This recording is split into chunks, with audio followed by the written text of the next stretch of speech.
पे महिलाओं के जितने बड़े खतरे रहते थे, वो मुझे लगता है आज भी बिहार भूला नहीं है। जो लोग भी 30 वर्ष या उससे अधिक आयु के होंगे, यानी 20 साल पहले की जिनको मेमोरी होगी, उनके दिमाग में बहुत स्पष्ट रूप से होगा। बहुत साफ बात है, जो लोग आज तक अपने शासनकाल में, देखिए राहुल जी की पार्टी का शासन 50 साल रहा भारत पे निरंतर, और उसमें तकरीबन 40-45 साल उनके परिवार का शासन रहा, और तेजस्वी जी के तो माई और बाप का शासन रहा। उसके बाद जो न कर पाए, आज यदि आप यह सब्ज बाग दिखाने का प्रयास करते हैं, तो मुझे हिंदी की वो कहावत याद आती है कि बाप न मारी मेढकी बिटवा तीरंदाज। यानी जिस जमाने में खुद स्वयं नहीं कर पाए थे, आपकी पार्टी नहीं, आपके परिवार का शासन था। और मैं अंत में कहना चाहूंगा, तेजस्वी जी, बिहार की जनता के साथ मजाक करना बंद करिए। आपका गठबंधन और गठबंधन की सियासत अपने आप में मजाक बन चुकी है। बिहार बहुत प्रबुद्ध, राजनीतिक दृष्टि से बहुत जागरूक लोगों का प्रदेश है। यह भगवान बुद्ध का प्रदेश है। इसे बुद्धू बनाने का प्रयास मत करिए। कोई भी व्यक्ति सहज भाव से समझ सकता है कि आप सिर्फ मजाक ही नहीं, क्रूर मजाक कर रहे हैं, क्योंकि जो चीज ना आपके मन में है, ना आपके कर्म में है, उसे वचन में देके धोखा देने का प्रयास नहीं हो सकता। और बिहार की प्रबुद्ध जनता ऐसे सारे लोगों का भ्रम उसी प्रकार चकनाचूर और बिखरता नजर आएगा, जैसे महागठबंधन की हसरतों का नजारा बिखरता हुआ नजर आ रहा है। तो अंत में मैं सिर्फ पुनः एक बात कहूंगा कि तेजस्वी जी और इंडी गठबंधन, महागठबंधन के लोगों से बिहार की प्रबुद्ध जनता और भगवान बुद्ध के प्रदेश बिहार को बुद्धू बनाने या बुद्धू समझने का प्रयास न करिए।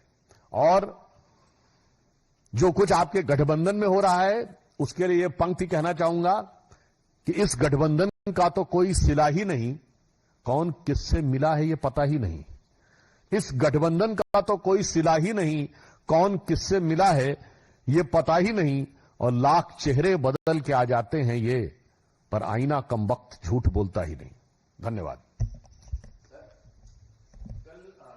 वहां बिहार में महागठबंधन की पीसी है, उसमें तेजस्वी यादव को एक फेस घोषित कर सकते हैं सीएम चेहरे के लिए। मुझे लगता है अभी तक महागठबंधन का चेहरा जितना बदरंग नजर आ रहा है, अब उसके बाद जब चुनावी प्रक्रिया अपने पहले चरण को पूर्ण कर चुकी है, यानी पहले चरण का तो नामांकन वगैरह सब पूर्ण हो चुका, उसके बाद भी ये कुछ करना चाहें, तो मुझे लगता है कि अब बिहार की जनता समझ चुकी है कि ना तो इसमें कोई यथार्थ है, ना सामंजस्य है।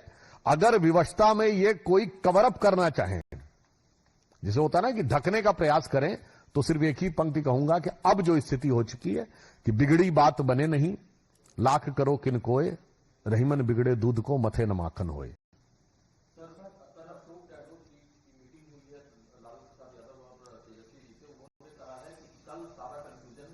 दूर कर दिया जाएगा और 5 से 10 सीट ऐसी जहां पर की फ्रेंडली फाइट हो सकती है।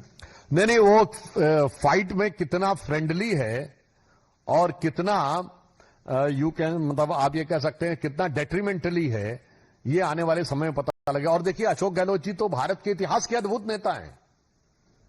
आप याद करिए, जब खड़गे जी अध्यक्ष बने तो उससे पहले नाम चल रहा था अशोक गहलोत जी अध्यक्ष बन सकते हैं, मगर वो कुर्सी छोड़ने को तैयार नहीं हुए थे। और फिर मजे की बात यह, भारत के इतिहास में कोई ऐसा उदाहरण नहीं होगा कि जिस व्यक्ति का नाम पार्टी के राष्ट्रीय अध्यक्ष के लिए विचार हो रहा हो, वो बागी हो गया हो।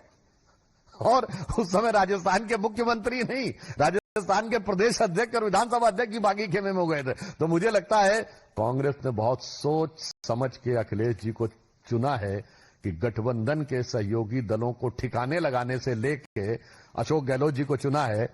गठबंधन के सहयोगी दलों को ठिकाने लगाने की जो महारत उनमें है, मुझे लगता है शायद अध्यक्ष पद तो उनको नहीं दिया, और कुर्सी न छोड़ के उसको बचा के रखने की जो महारत उनके अंदर है, शायद इसीलिए कांग्रेस ने उनको वहां भेजा है। इसके लिए महागठबंधन के दलों को बहुत सावधान रहना चाहिए। सर, मेरा सवाल है, बिहार में लंबे समय से मुस्लिम तुष्टिकरण की राजनीति रही है। इस बार जिस छत्तीसगढ़ बंटवारा हुआ, जहां मतलब महागठबंधन और एनडीए हो, तो बहुत कम हुआ। तो क्या आपको लगता है कि मुस्लिम तुष्टिकरण की जो पार्टियां लगी हुई थी, उसके लिए काम की तरफ हम कर रहे हैं?